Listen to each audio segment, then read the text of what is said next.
Worship you this morning, reign in our lives, oh God. Reign in our ministry, Father. Reign in our service today. You are the King of Zion. You are the King of Papa, the Prince of God. We worship you, Jesus. We worship you, King of Glory. We lift your name, Lord. We welcome you. Come and reign, oh God. Come and reign, Lord Jesus. We worship you, Lord. We worship you, Lord. You are worthy, Lord. You are worthy, Jesus. You are holy, oh King of Kings. We worship you, Jesus. We praise you, oh Lord. We praise you, oh Lord. We praise you, oh Lord. We worship you. Tunakuhitaji Yesu. Tawale,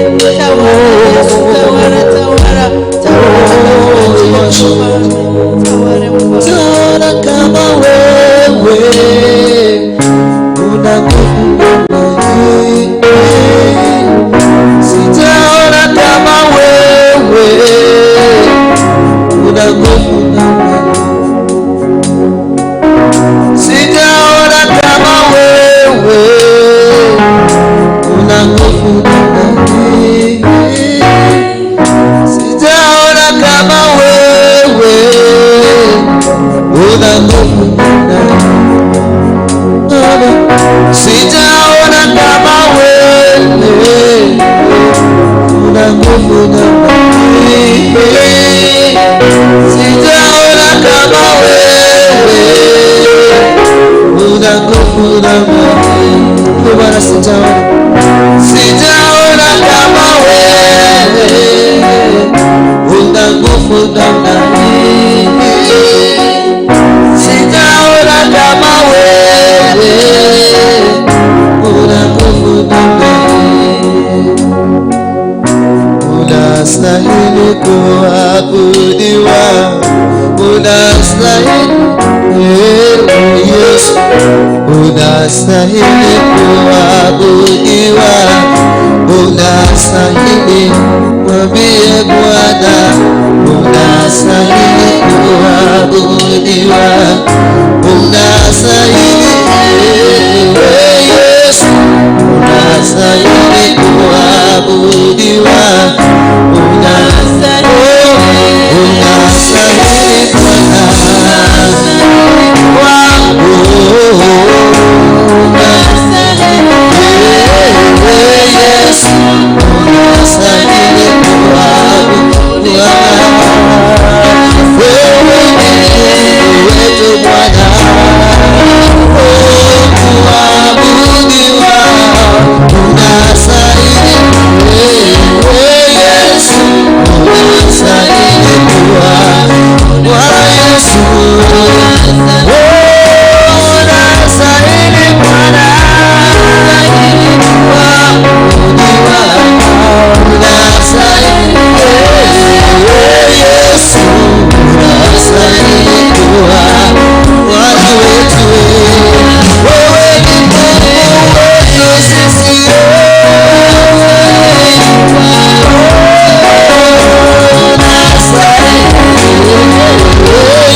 sitaona kama wewe Bwana, una nguvu namna hii. Sitaona kama wewe, una nguvu namna hii. Oh, sitaona kama wewe, una nguvu namna hii. Sitaona kama wewe, una ndio maana nasema unastahili kuwa Bwana wetu, unastahili Yesu, unastahili kuwa Bwana Yesu, wewe ni Mungu wetu Bwana, unastahili kuabudiwa, unastahili Yesu, unastahili kuwa Bwana wetu, unastahili Yesu Bwana, kuabudiwa, unastahili Yesu, unastahili kuabudiwa, worship you Lord. Wewe unastahili, unastahili, oh unastahili, unastahili, una nguvu Bwana, una nguvu Bwana, una mamlaka na uweza Mfalme. Ndio maana tunakuabudu Yesu, ndio maana tunakuinua Bwana. Wewe ni mkuu Yesu, wewe ni mkuu Bwana. Oh, tunakuabudu Yesu, tunakuabudu. Wewe ni mwema sana, wewe ni mwema, nguvu zako ni kuu Mfalme.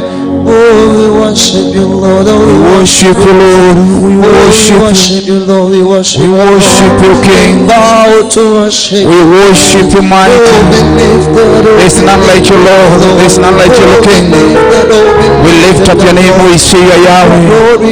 You're the power to the powerless. You're the King, Lion of Judah. We worship you.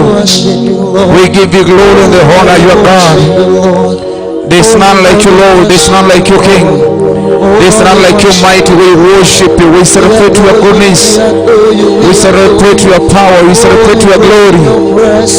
There's none like you, Lord. You are God, Jesus. Father, we thank you. Father, we worship you. Everlasting Father, our King and our God. This morning, Lord, we are in your presence. We thank you because of your power that is in our midst, oh God. Thank you because of your great hand, the Lord, is upon us this morning. Thank you because, Lord, you are here with us. I want to honor you, Lord, because of this privilege that you have given unto us this morning to assemble in your presence, oh God, to hear from you. Thank you because, Lord, since we started, we have seen you. Continue being in our midst, oh God. I want to thank you because of your servant who has stood before you, oh God, to minister your word. I pray that God, as a living vessel, use her in Jesus' name. From now, Lord, to the end of the service, all the glory, honor, and adoration shall be unto you, O God. Be with us here. To the end, Lord, we shall glorify you. Take all the glory and all the honor. In Jesus' name we pray. Amen. Amen, Lord, we thank you. Amen.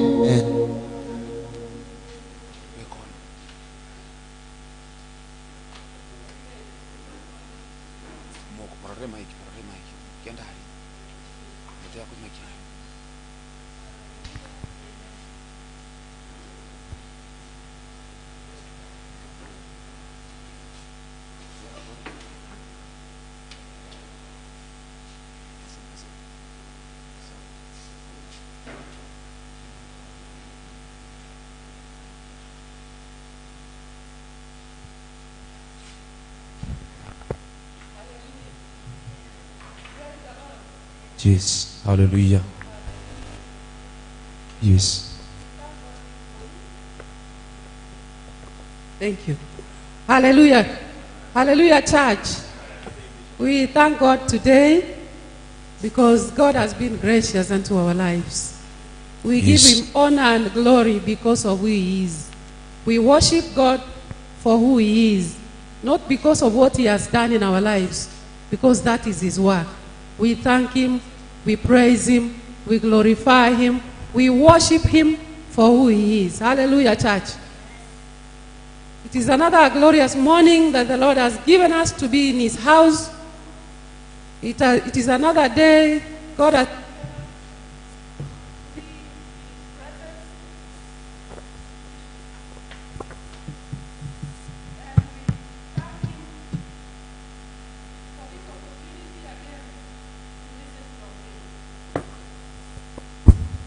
Hallelujah.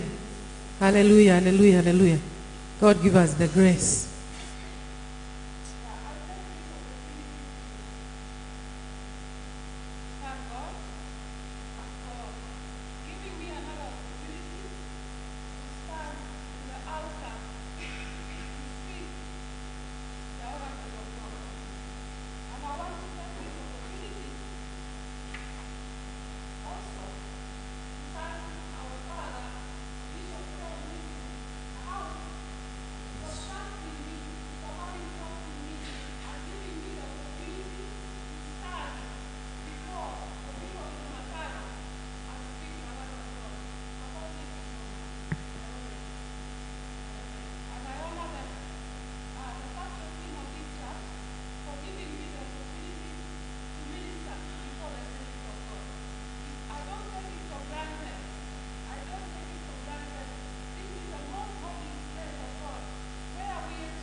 In Jesus' name. Amen. Amen. My name is Apostle Becky. My name is Apostle Becky from Nyamataro P.A.G. I don't know whether we are connected to the internet. And I want to thank everyone for sparing your time to be here. So our word this morning comes from the scripture, the portion of scripture that we have read.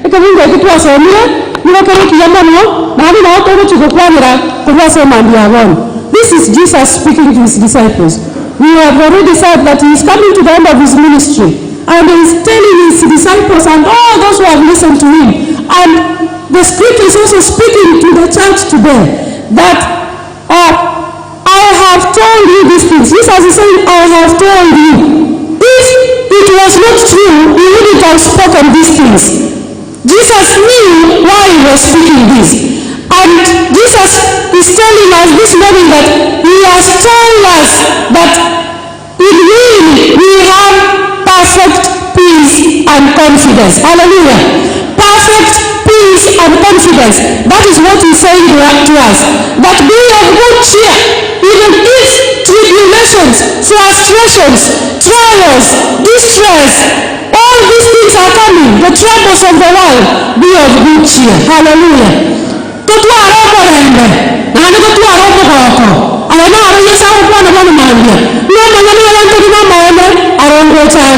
He again speaks the same words in John chapter 17. He is still speaking the same words. He's saying, trouble in John chapter 17 verse 1, that trials will come that will knock the children of God out of their way, their belief, their faith, but be of good cheer. This is Jesus speaking to us this morning. Why is he telling us to be of good cheer, to be confident, to carry some courage? Because he has conquered the world. Hallelujah. Jesus has already conquered the world. He has conquered it for us. Someone listening to me this morning may wonder, how is the world conquered? And yet there are so many bad things going around the world.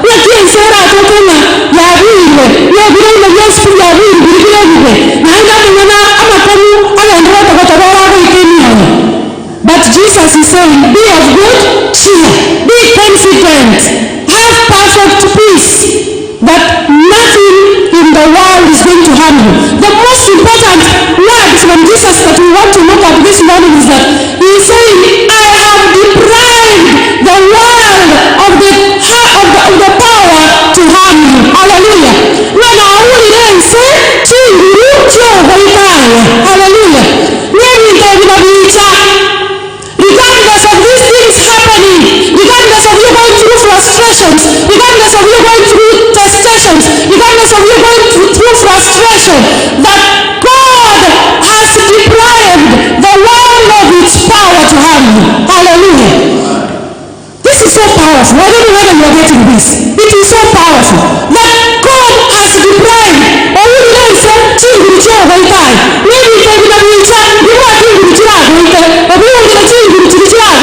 Hallelujah. He has deprived the world of the power to harm you. Hallelujah. Tell your neighbor, the world has no harm on you. And say, hallelujah. Bwana Yesu asifiwe. You're going to wake up one morning and things are not working the way you expected. Sometimes it happens in life. Things don't add up. Bwana Yesu asifiwe. You're going to wake up one morning and the doctor gives you the worst report of the world, that which you never expected. You thought you were just having a common flu, and you get to the doctor and you get the worst news. You have cancer, you have a virus in your body, you have some incurable disease. All these things will come. You may experience things in your children that you never expected. You never witnessed things in your children that you never thought would happen to your children. But still Jesus is saying, I have conquered the world. In all these things, he has robbed them of the power to harm you. No, listen to me. diseases will come. The children may go astray. The reports will come. Things will frustrate you. But God has dropped all of them the power to harm you. Hallelujah. When I was reading this word and I was getting these revelations, I jumped out of my seat. I was like, what? You mean everything in the world that seems like it's going to harm me has been dropped the power to harm me? Then I must walk free. I must be happy. I must be safe. I must praise the Lord, because that in everything that I see like it's coming to harm me has been robbed of the power to harm me. Hallelujah. Hallelujah. I hope someone is getting this message. I hope somebody is getting encouraged this morning. This is Jesus saying. These are the words of Jesus. And we know that those of us who are born again, Jesus lives in us.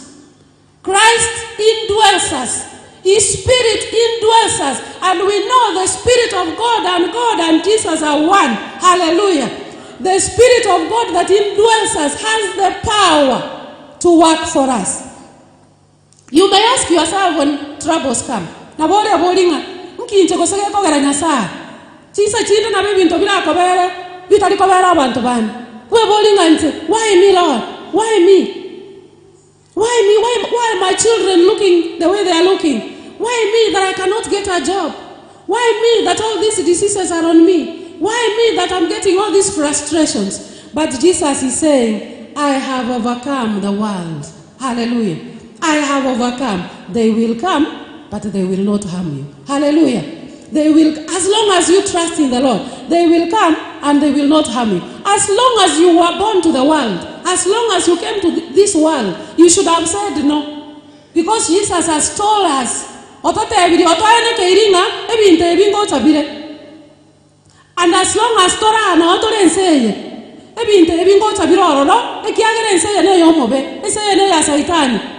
na yeso na yebuyete otate bilinga kango otu akane tento but as long as we are here, these things will come to our lives. There is someone watching me or listening to me this morning.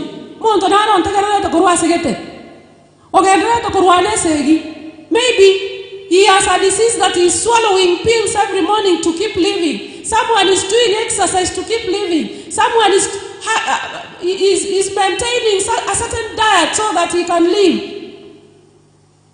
This is because of a lack of this knowledge that everything in the world that seems like it's going to harm you has been robbed of the power to harm you. And God is saying, expect much in the world. It should not shock you. The Bible says, nothing that happens in the world shocks God. Hallelujah. God is never puzzled. God is never shocked. Nothing surprises God. Bwana Yesu asifiwe. Kende nke iyo keko mogosanya saa. Kende nke iyo keko mono kinyasa. Kende nke iyo keko nyora nyasa by surprise. Hallelujah. Na amanyetenge binte bibionsipi ngo tabire. Then he has told us we should be of good cheer, live with joy, live with victory. Every time we walk on this earth, despite of what is happening, let's walk like victors. Hallelujah.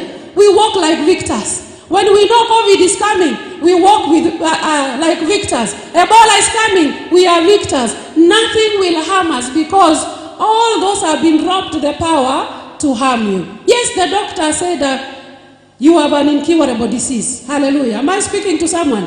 The doctor said you have the worst disease. You have a virus that cannot be removed. It cannot be extricated from your body.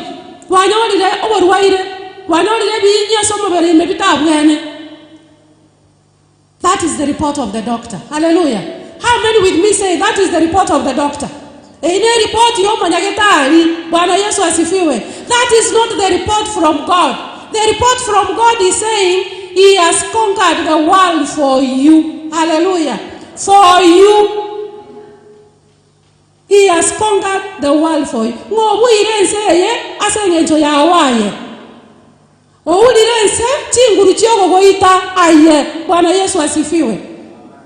So we will not care. I don't care what the doctor says about you. I do not care which report he gives. I do not care what the lab report gives you.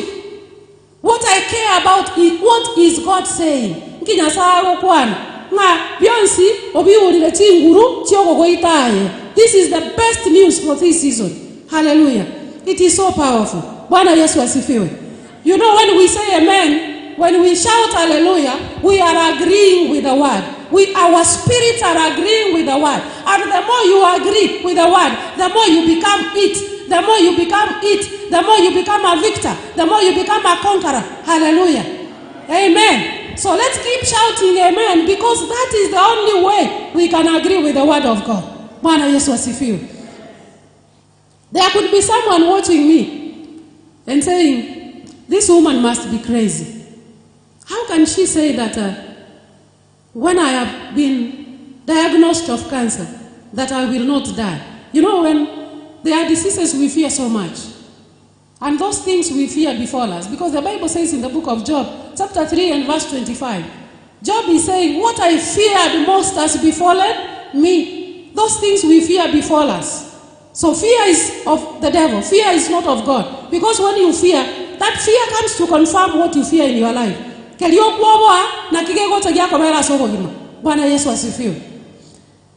That someone might be saying, now this lady is saying that I was diagnosed of cancer, I've been with it for 1 year and I'm about to die. How can she say that God has robbed cancer the power to harm me? Bwana Yesu asifiwe. God, when God says, you know, the Bible says, let only God be true and every man be a liar. Hallelujah. Every man here means plus the doctor who diagnosed you, plus that person who said this year the drought is going to prolong, plus that person who said war is coming to Kenya, plus that person who said the economies will not work for us, plus that person who said there will be famine in this country. God is the only true person. Let God be true and every man be a liar. Hallelujah.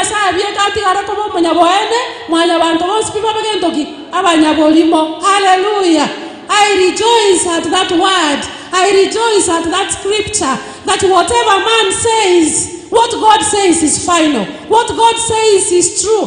The Bible says in the book of 2 Corinthians chapter 13 and verse 8 that there is nothing we can do against the truth, but only for the truth. Hallelujah. Ngakende nke yo tora kore turwani yo maene. Again to gyoka tora kore no ko bugate sio bo maene bogende na ko bo maene. Hallelujah. Who has opened that scripture? 2 Corinthians 13 verse 8. Verse 8. That there is nothing we can do against the truth, but only for the truth. Hallelujah. Nani amefungua hapo anisomee? 2 Corinthians chapter 13 verse 8. God has deprived the world of its power to harm you. That is our message this morning. We are living in a conquered world. We are living in a conquered. Yes, my sister Pam.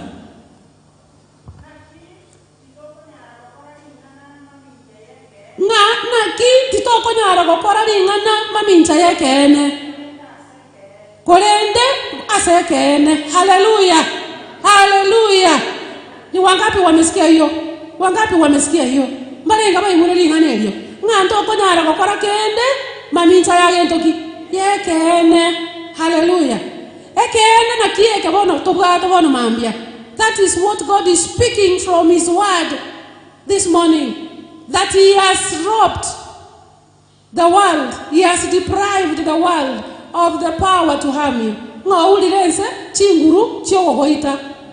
When we speak about the truth, hallelujah, the truth is who? Jesus. He says in the book of John chapter 14 verse 6 that I am the truth, I am the life and the way. Jesus is the truth. And the Jesus we are talking about lives in us.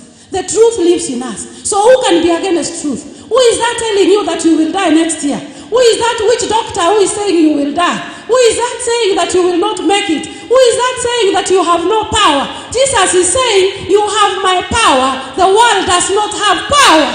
Hallelujah. Bwana Yesu asifiwe. Bwana Yesu asifiwe. Let God be true and all men be lies.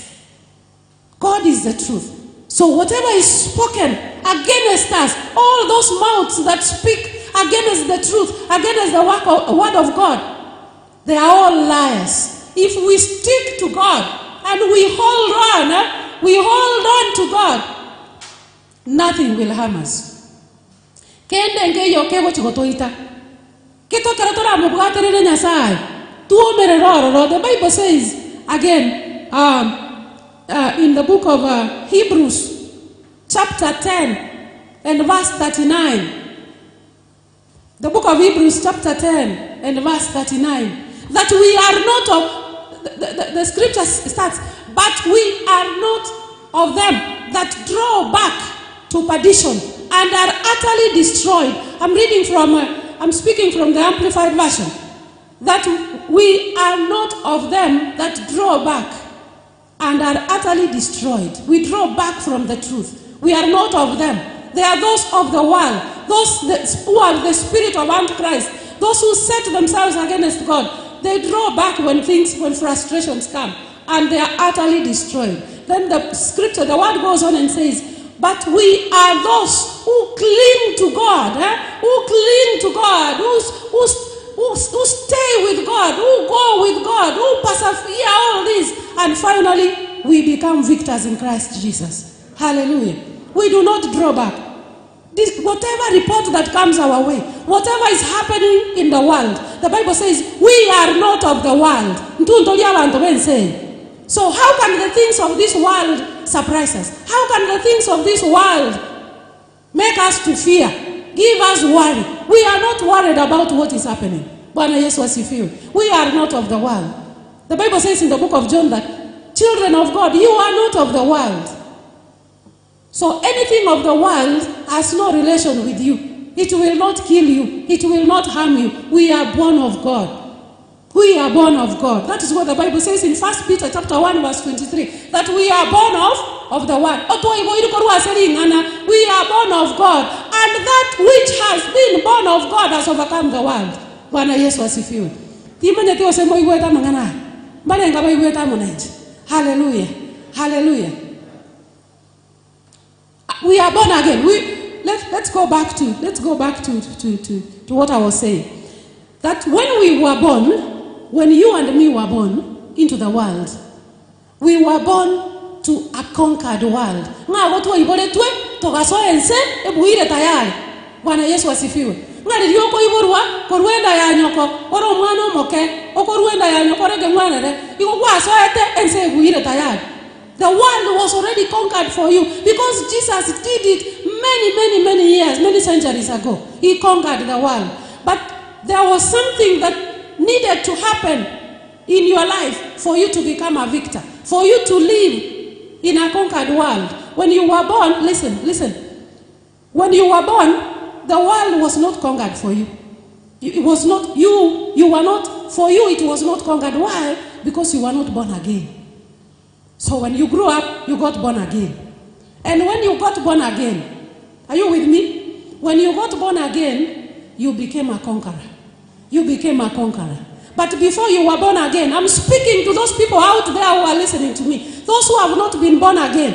If you have not been born again, you are one of those things that are conquered in the world. You are already conquered yourself. You are not a conqueror. There is a difference between a conquered person and a conqueror. Hallelujah. So when we got born again, and Jesus is residing in us, the Spirit of God came into us. We were baptized into the Holy Spirit. We were baptized in water. We became conquerors. So we became conquerors with Christ. And we live today in a world that is conquered. But woe to those who are not born again. They are also part of the world that is conquered. They are conquered. They have no power. And everything that happens, all the frustrations, all the diseases, everything, all the tribulations, kill them. Bwana Yesu asifiwe. That's why you hear them whenever they see anything coming into their lives.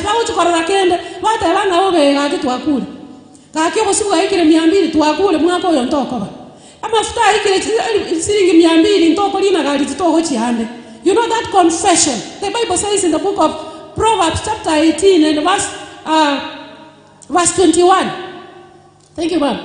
Verse 21, that the power of life and death are in the tongue. The power of life and death are in the tongue. The power of life and death is in the tongue. So the way you confess, as a man thinketh, so is he. As a man speaketh, as a man confesses, so that is who he becomes. We are not of them that draw back and start confessing. And indeed, because you confess it. And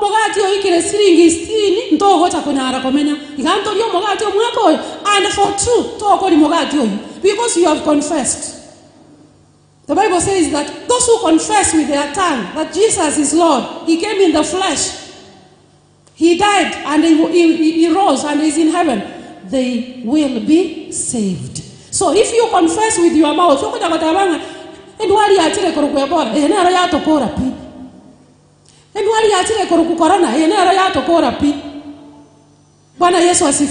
Corona was here because we are born of God, because we have the power of God in here. It did not touch us because God had dropped the power from Corona to harm us. Hallelujah.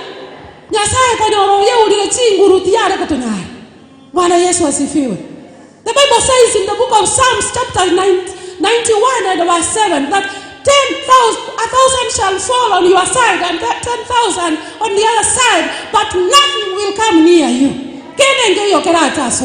Hallelujah. Because God has robbed the world of the power to harm you. He has conquered it for you.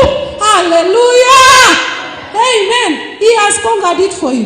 When I get this message, I know I am a conqueror. I know nothing will harm me. Bullets will come, they will not touch me. Diseases will come, they will not touch me. Calamities will come, they will not touch me. Why? They have no power over me. It is me who has power over them. Hallelujah. Are you happy? Can I see you smiling? Can I see you smiling? Can you say, I am a conqueror? I am a conqueror. I am a conqueror. Say it until you become it. Hallelujah. The more you confess, the more you confess, the more you become it. The more you become a victor.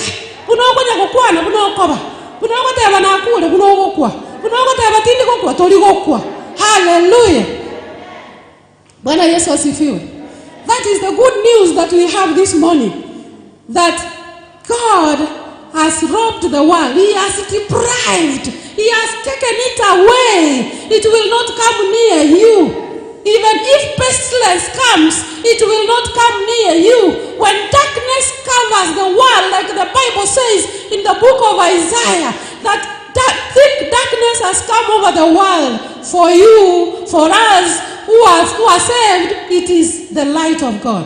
These things may sound foolishness. Someone listening to me who is not saved may say, that is foolishness. How can she tell us COVID cannot kill us? How can she tell us we will eat and the unga is 200 shillings? The Bible says, the message of God, the message of the cross is foolishness to those who are perishing. Hallelujah.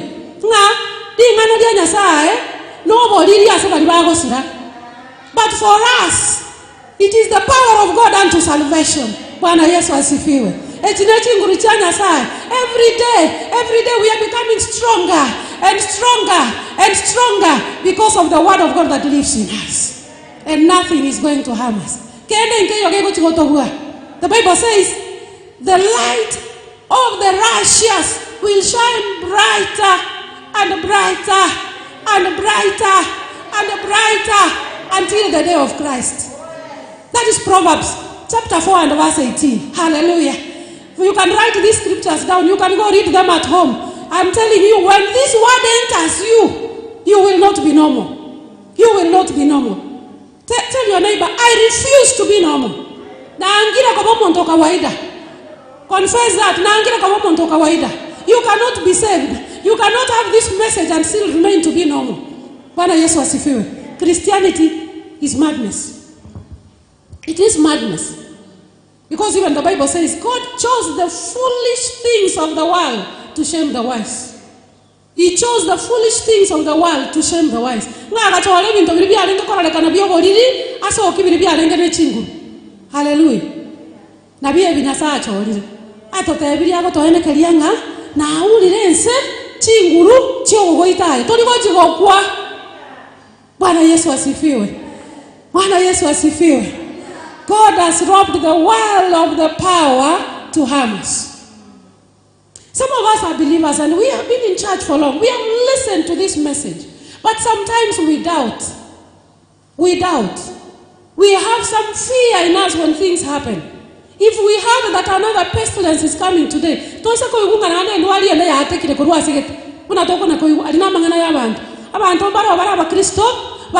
my sister, they are saved. They have been in church for long. But when they hear something, they start breaking down and saying, oh, we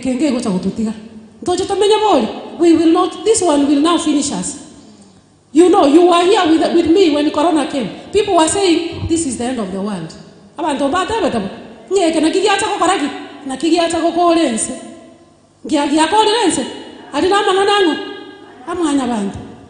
Let God be true and all men be liars.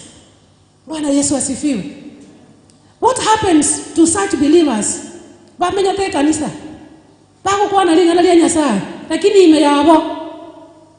They have traces of fear. They have traces of doubt. We should believe God without doubt.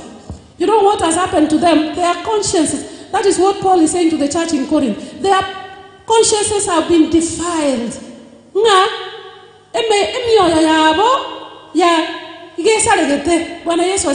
I don't know how defiled. Because they have not trusted God, like the Bible says, trust the God, your God, with all your mind, with all your energy, with all your soul, and with all your strength. They have not done that. There are places, traces in them that do not trust God, so that they are shaken.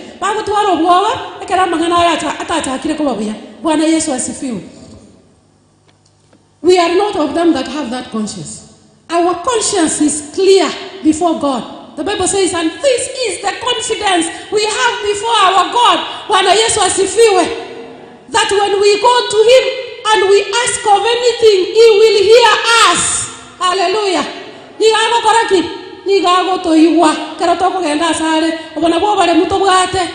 The confidence, our consciences are clear that everything that we ask, we receive.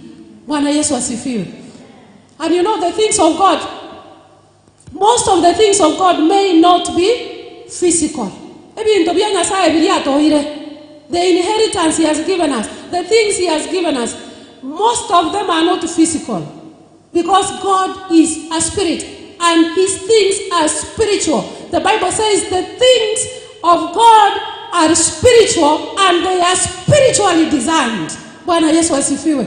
Ngebintu bya Nyasaye niko bire byake moika na bali bara bake moika na biboka bara birole. Bwana Yesu asifiwe. There are things you see an ordinary person cannot see. A person with the spirit will not see. Bwana Yesu asifiwe. Hallelujah. Hallelujah. Praise the Lord. If you think you can be bewitched, indeed you will be bewitched.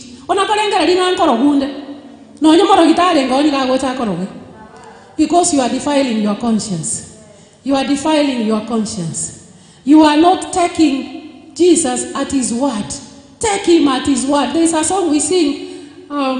'Tis so sweet to trust in Jesus, just to take Him at His word, just to rest upon His promise, just to know that says the Lord. Just know that God has said. From today, know that God has said. Trust, take Him at His word. He has said it. Do not care what the doctor said. You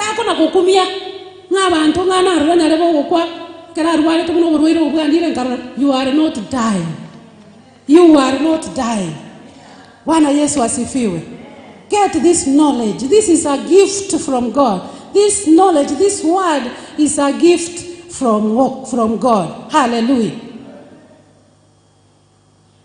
When COVID came, we heard that it was made in the lab. Did we hear that? Now science laboratory. China in a place called those names. I don't even care to remember them. Those names, they have no place in my mind. It was made somewhere.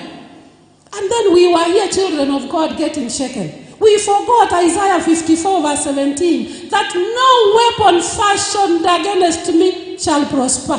Hallelujah. No weapon. That was a weapon fashioned somewhere in China. And for the children of God like us, men of God, no weapon fashioned.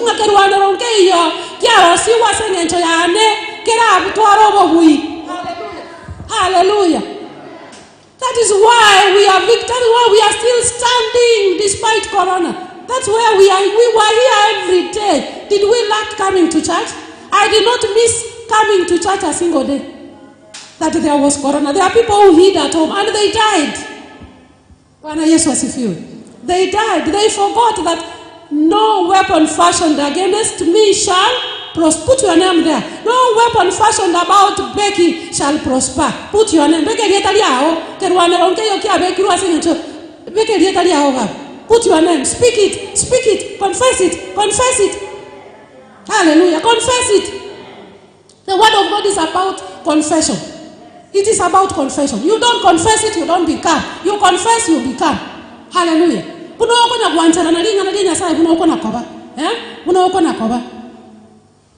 We should not worry. The Bible tells us, do not worry. Do not worry about tomorrow.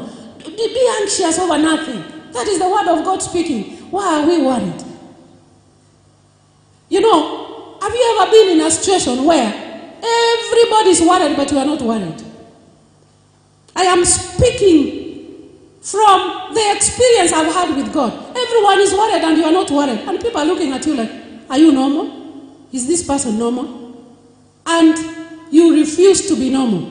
You refuse because you know. The Bible says, let's go to the book of John chapter 4, 1 John chapter 4 and verse 2. 1 John chapter 4 and verse 2. 1 John chapter 4 and verse 2. Let me read from the Amplified Version. By this you may know, perceive and recognize the Spirit of God, every spirit which acknowledges and confesses the fact that Jesus Christ, the Messiah, actually has become man and has come in the flesh is of God, has God for its source. Let me read that. That is 2. I want to read 4. Little children, you are of God. You belong to Him, and I've already defeated and overcome them, the agents of the Antichrist, because he who lives in you is greater, is mightier than he which lives in the world. Hallelujah. Mommy, read that in Ekegusi. Read 2 and 4. Yes.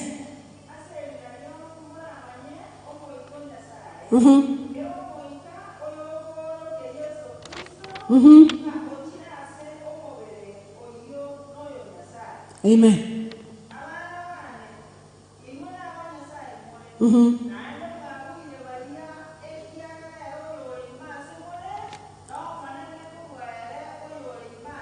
Hallelujah. The one which is in you is greater than the one which is in the world.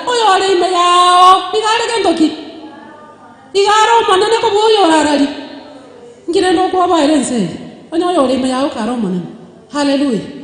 For those of us who are saved, for those of us who know the truth of God, we are never worried about what happens in the world. We are never worried about what people say. Because we know the one which is in me is greater than the one which is in the world. Confess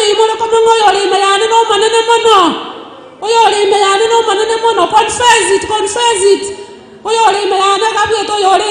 Confess, speak it loud and loud and loud and loud. until it becomes you, until the world fears you.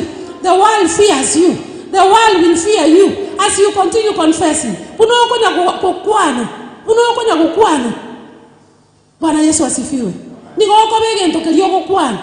The Bible says as a man thinketh so is he. Bunoko na korengereria. Bunoko nya kokwana. Bunoko nya confess na bako bahibo. Bwana Yesu asifiwe.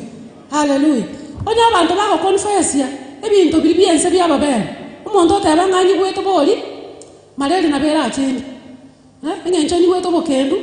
Ngencho ni gwete gasio oligete. Mareli go ikeche. Na ndo tabirenga go ikeche koleki.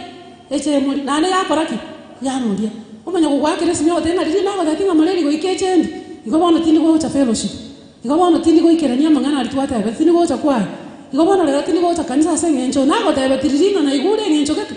If the people of the world have the power to confess, those who are anti-Christ, who can confess that something will happen and it happens, I wish we turn that one round. Hallelujah. Turn it, the opposite is true. If we confess of God, and God is more powerful than the powers of the world. God is mighty. He is almighty. He will bring it to pass. He is waiting for you to confess to make it come to pass in your life. Hallelujah. Bwana Yesu asifiwe.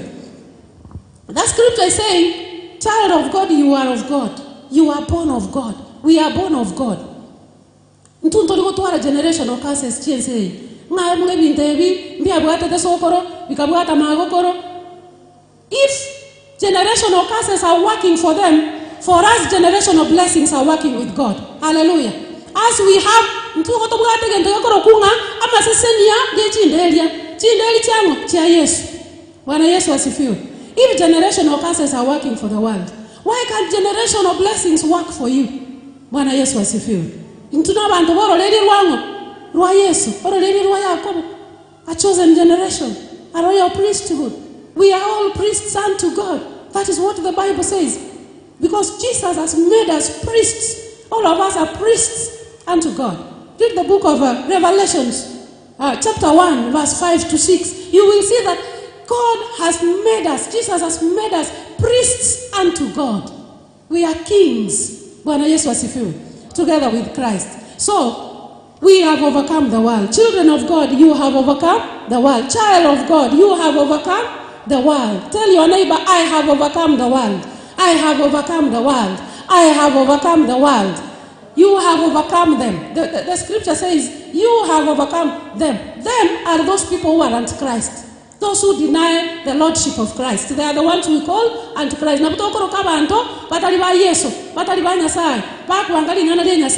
These are the people who set themselves against God. They are those Christians in the world. They are those people in the world who set themselves against God. And they become anti-Christ. How do Christians set themselves against God? Listen, child of God. I'm going to finish. How do you set yourself against God? When you start doubting God. When you start trusting your own energy. You trust your money.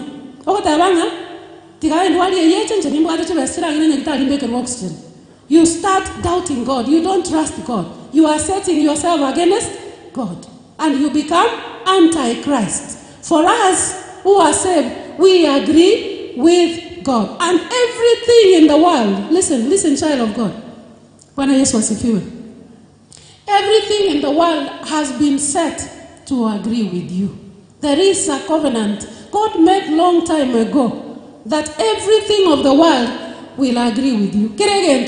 Never corona, never virus, never it is set by God to agree with you.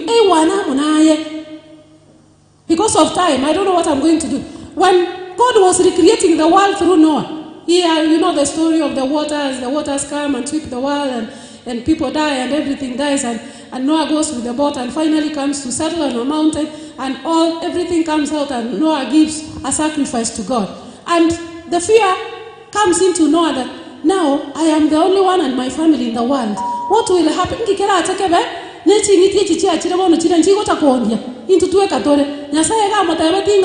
I have caused fear. I have given you the spirit to subdue the world. Nothing will harm you. That was when the covenant was made. Hallelujah. Nothing is going to harm you. When we trust God, nothing will harm us. Look at this. In the book of Acts chapter 28.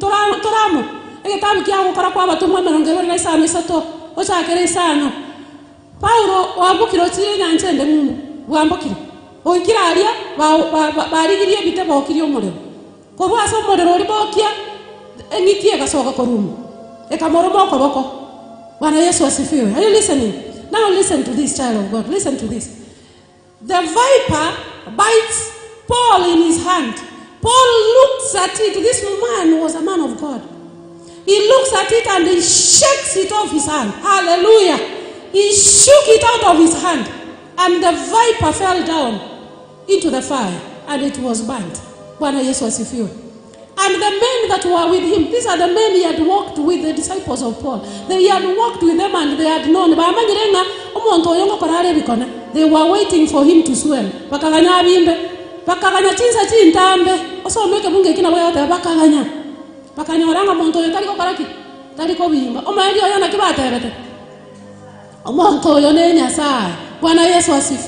Hallelujah. They said this man is a God. They changed their mind. That is what the Bible records. They changed their mind and said this man was a God. He was, not today. He was a God. Some of us, when a mosquito bites us, we run to the shop. We buy antimalarials. When we feel a headache, we run and buy painkillers. Where is your God? Where is your God? Where is the one that lives in you? Does he go for a journey and then leaves you to suffer? No. He lives in us and he says, I will never leave you until the end of time. Hallelujah. You have the same power that Paul had. This man believed. He believed until he shook the viper. Shake that mosquito away and walk away and say, no malaria shall attack me because I am a child of God. The one that is in me is greater than the one that is in the world. Hallelujah. Bwana asifiwe. Are we getting this message?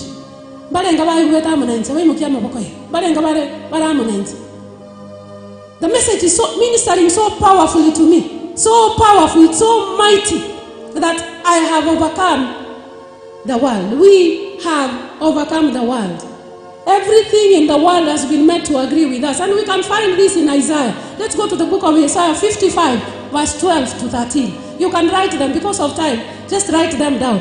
Isaiah 55, verse 12 and 13.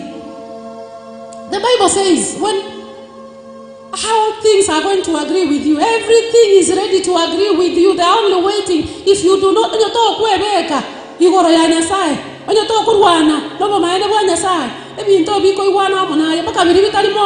that you shall, verse 12 says, you shall go out in joy, and you shall go out in joy and be led forth in peace. Hallelujah. Bwana asifiwe. You will be led forth in peace. The Spirit of God is the one that leads us. You shall be led forth in peace. The mountains and the hills shall burst into song. That is agreement. That is agreement. The mountains here are frustrations, tribulations. The hills, mountains and hills. Those accidents waiting on the way. Those vipers waiting on the way. Those frustrations in the family waiting on the way.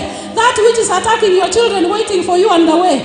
When you are led forth in peace, those mountains, those tribulations will burst out into sing to you. Hallelujah. They will agree with you. And what does it say? That the trees of the field will clap their hands for you.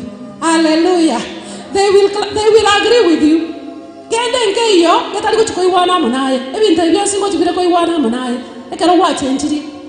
are going to change your mind. When you get saved, they change your mind.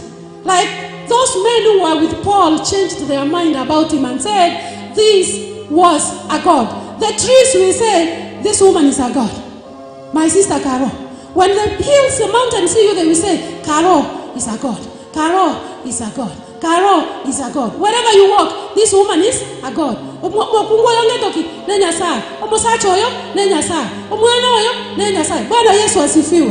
will agree with you. All of them. They will clap their hands. And verse 13 says, let's read verse 13. It says, instead of the thorn briar shall come forth, shall come up a fig tree, and instead of a briar shall come up the myrtle tree. Even the land will agree with you. Hallelujah. The land.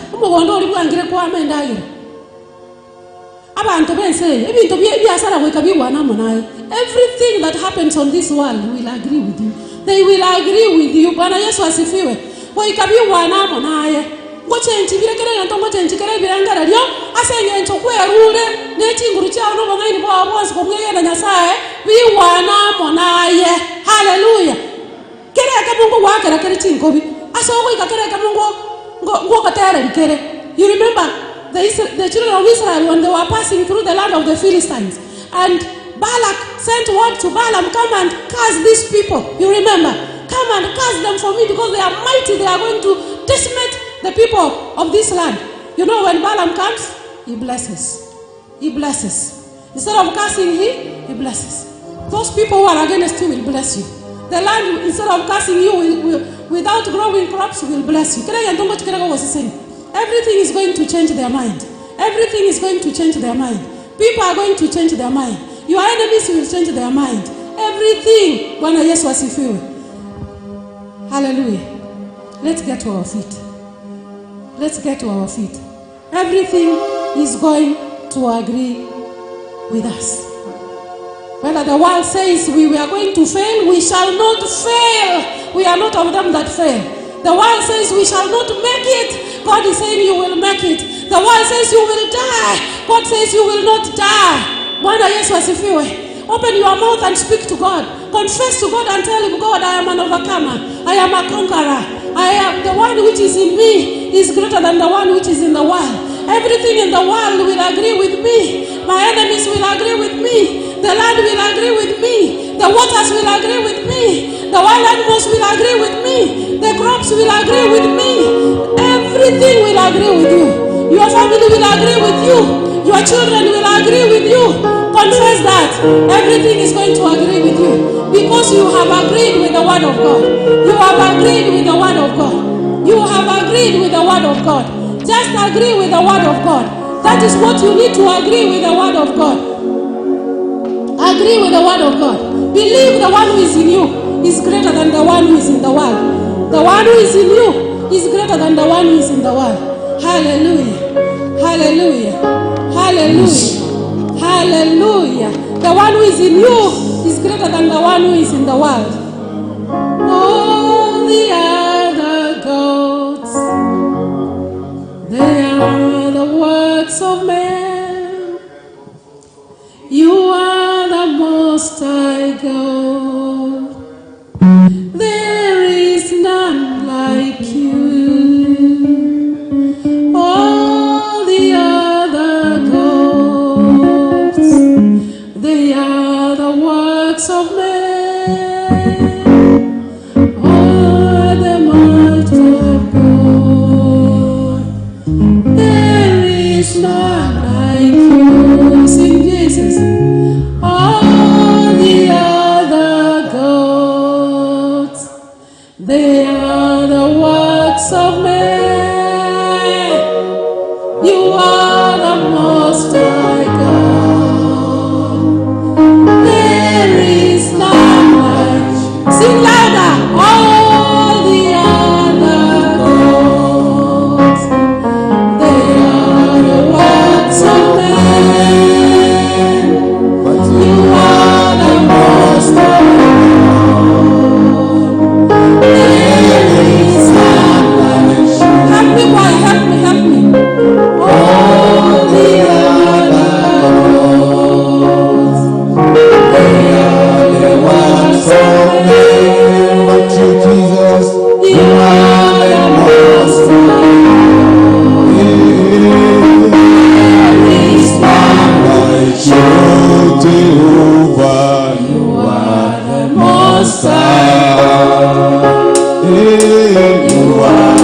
Wewe ni Mungu mwenye uwezo na mamlaka. Asante kwa sababu ya neno tumelipokea kutoka kwa mtumishi wako. Umemtumia kama jombo Bwana. Mjana wa asubuhi ya leo umeweza kunena pamoja na maisha yetu kwamba katika dunia kutakuwa na majaribu mbalimbali, lakini tujipe moyo maana umeshinda dunia. Katika jina la Yesu Kristo wa Nazareti, yale ambayo yameonekana mazito mbele yetu, tunapoyaona tugeuke tukuangalie wewe ambaye umeshinda dunia na majaribu yote. Katika jina la Yesu Kristo wa Nazareti, tunasimama katika madhabahu haya tukiomba kwamba Bwana, chochote ambacho ni mlima mbele yetu, Bwana uishie milele, milima ikarudi chini, maana ulishinda majaribu yote. Tunaomba kwamba uponyaji wako uweze kuonekana, maana ulishinda kifo na mauti.